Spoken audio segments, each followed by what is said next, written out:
This is Help Wanted, the show that makes your work for you. I'm Jason Pfeiffer, editor-in-chief of Entrepreneur Magazine.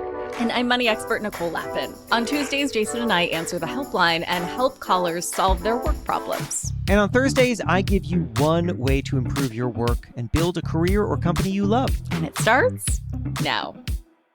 Someone is misunderstanding you right now, right? Somewhere in the world, someone is misunderstanding you. You shared a great idea with them, or you made something wonderful, or you just told them something, and they are confused. They are unimpressed. Maybe they are even annoyed.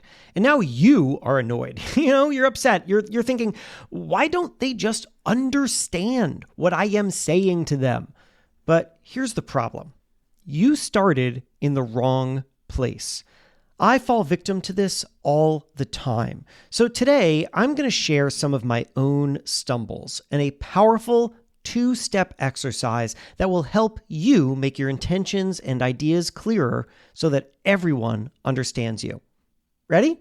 Okay, first, let me tell you about a recent mistake that I made. So I write this newsletter. It's called One Thing Better. Each week, one way to be more successful and satisfied, build a career or company that you love. Maybe you know this because I always read these newsletters, including this one right now on Help Wanted. This thing that you're hearing right now originated as a newsletter. Anyway, okay, point is, I write this newsletter. It comes out every week. And a few weeks ago, I got an alarming email from a reader named Pam. She thought that my newsletter was written by ChatGPT.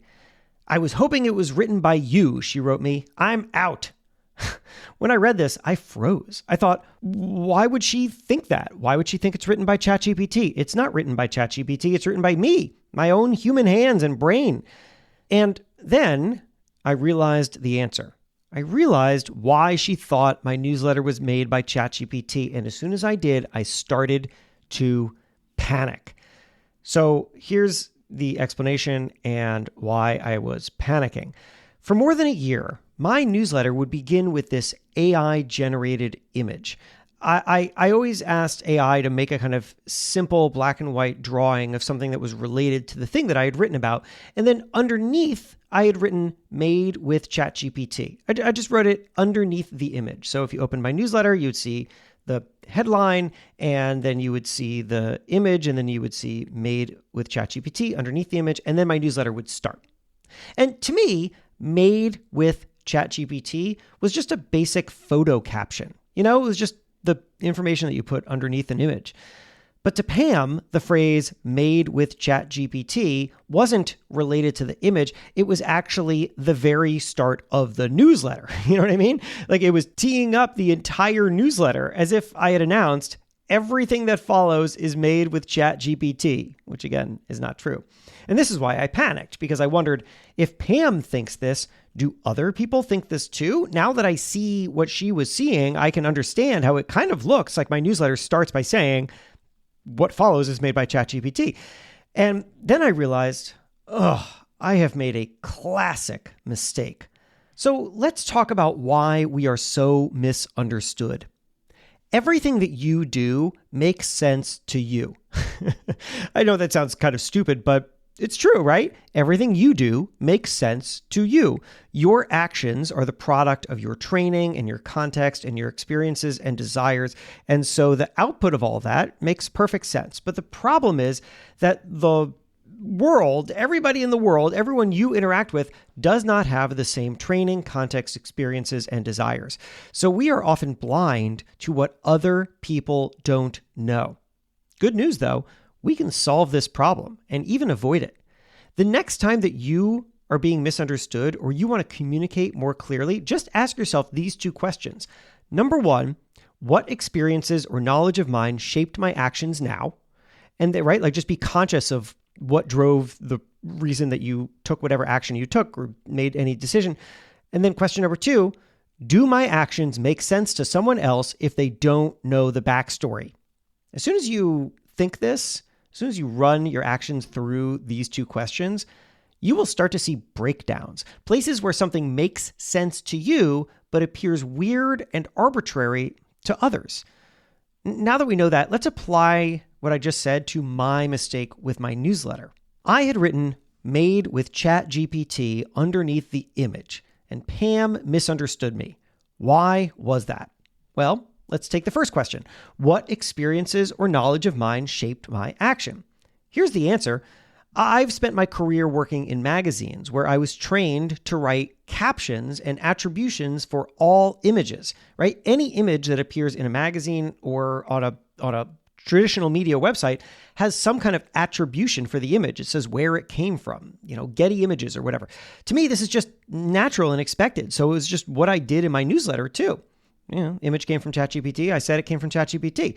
Now let's ask the second question. Does my action make sense to someone else if they don't know the backstory? The answer here is maybe, but not definitely. Pam is a copywriter, and she told me that she opposes AI writing. So she was primed to interpret my caption the way that she did.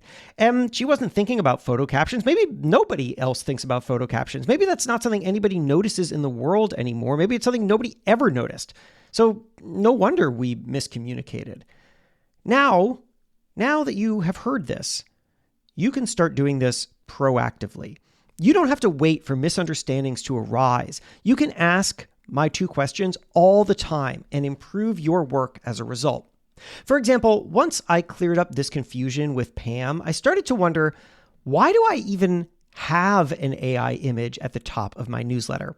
Again, the answer to why I made that decision goes back to my media background. At magazines, words are basically always accompanied by some image. So when I started a newsletter, it seemed improper to hit publish without some visual at the top. But does that make sense to other people? Do people need or expect that? No, I don't know.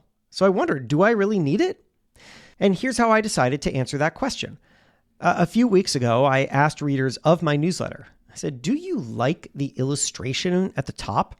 Responses flooded in. It was fascinating. Some did like the illustration, but the vast majority did not. They did not like this AI-created thing that I was putting at the top of every newsletter.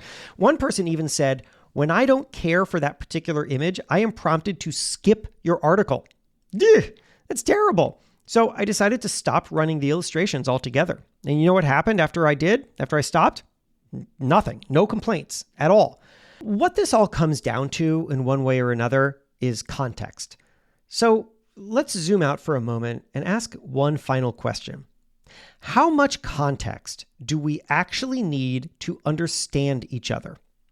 I don't know if you've ever heard this, but it's fascinating. In anthropology, there's a fascinating concept called high and low context cultures. Some cultures, like American and British cultures, are defined as low context, meaning that we must communicate explicitly with each other. We are understood through the literal definition of our words. But other cultures, like Japanese and Arabic cultures, are defined as high context, meaning that a lot of communication is unspoken and cultural expectations are shared and understood. Here is my theory after thinking about that. In our day-to-day lives, as we just kind of move through the world, we are operating somewhere between high and low.